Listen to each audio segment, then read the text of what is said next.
Kunigacha Markaziy bankning qarori bilan Yangi bank tijorat bankining faoliyati to'xtatildi.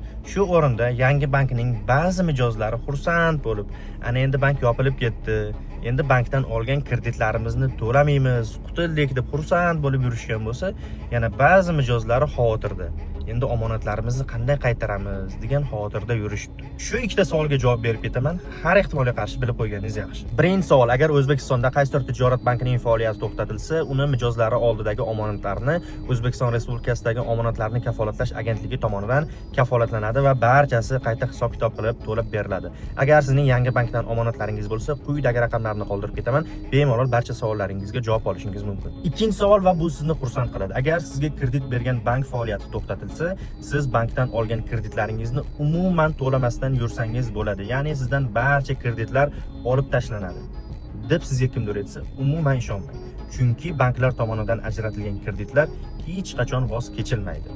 Ya'ni odatda vaqtincha boshqaruvchi, ya'ni yopilib ketgan bank aktivlari hamda majburiyatlarini vaqtincha boshqarib turuvchi bankka o'tkaziladi.